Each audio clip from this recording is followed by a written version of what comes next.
Hello and welcome to Study English IELTS Preparation. I'm Margot Politis. Today we'll look at the writing task in the essay section of both the general and academic IELTS tests. IELTS essay topics are of general interest and relate to current issues in society. You can expect to be asked about the media, education, environment, health, communication, technology, and society. Being familiar with issues in these general areas is important. Listening to English language media will help you develop a bank of ideas on topics like this. An issue in health could be about children eating too much and not exercising enough. You could be asked to discuss a statement such as, children's eating habits and lifestyles today are more likely to be harmful than beneficial. You should know the essay instructions. These tell you how much time you have and how much you need to write.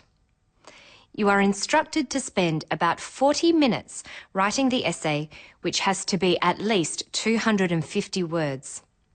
With practice, you'll know without counting what your 250 words look like. You will also be asked to give reasons for your answer and include any relevant examples from your knowledge or experience. This is one of the instructions, so you need to follow it. Reasons are saying why you think something is true or not. You could write, an increasing number of children are becoming obese because they are eating too much junk food. Reasons are supported by examples, like this. For example, aggressive marketing of such foods towards children is one of the contributing factors. Relevant examples are examples like this that are clearly connected to the question. Now let's look at an essay question and how to analyse it before you write your answer. How well you do this will help with your task response, which is one of the criteria used to assess the essay. Let's look at a question topic.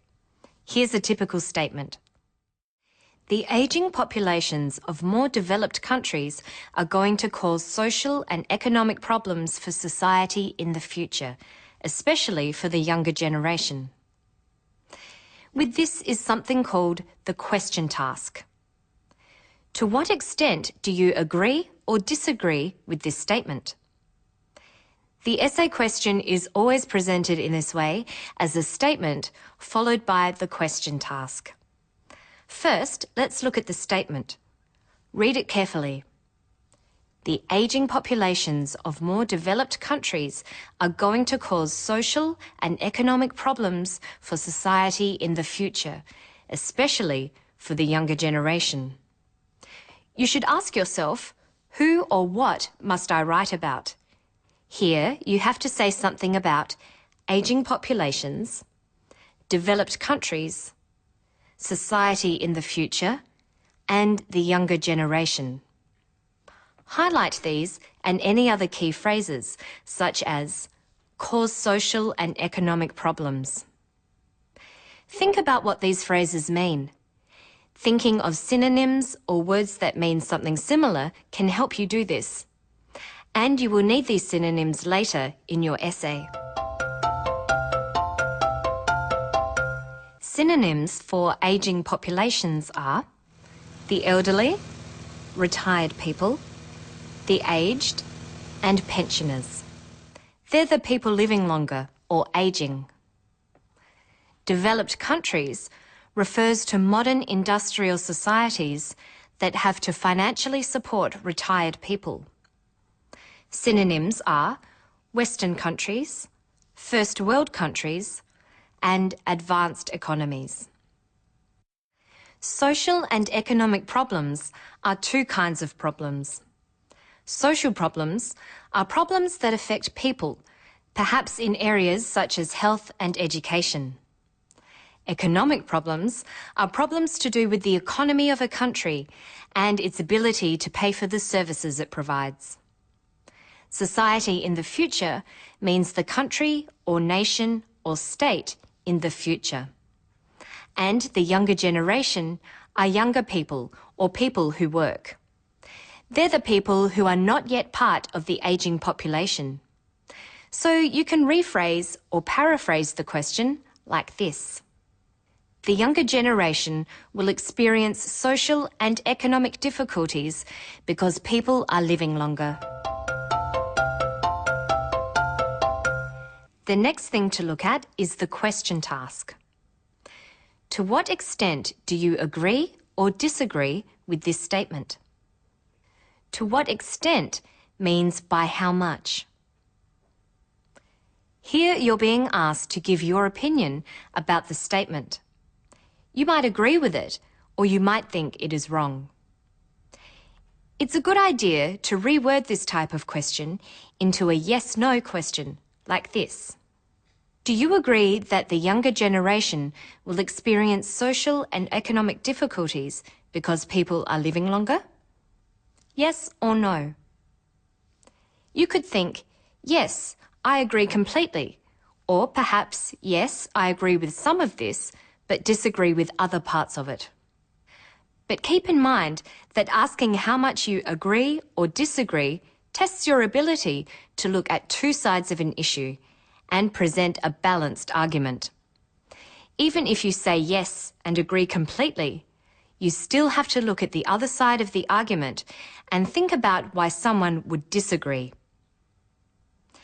You would need to write 2 body paragraphs in an essay of this type, one saying what you agree with and one saying what you disagree with.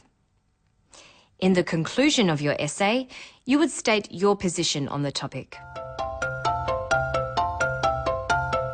Let's look at another question.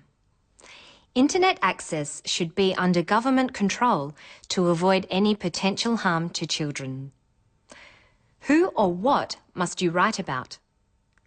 The Internet, government, and children. Now highlight other key phrases. Under government control. Avoid any potential harm. Let's think of synonyms. We know what the Internet is, but what other words can we use? The net, the web, online, cyberspace. Under government control means controlled by the government. Other words for government are the state or the administration. Potential harm means bad things that might happen. Synonyms for potential are possible or likely, and other words for harm are damage and hurt. So we could paraphrase this statement as, the state should control access to the web to avoid possible damage to children. The same question task we looked at earlier can be used. To what extent do you agree or disagree with this statement? You are being asked for your opinion. What you need to do here is say what you think. The state should control access to the web to avoid possible damage to children. Yes or no? Now you should think about reasons for your point of view and why you don't agree with the opposite view. So, to recap, the way you respond to the question and the instructions is part of what you are being marked on. The examiners call it task response.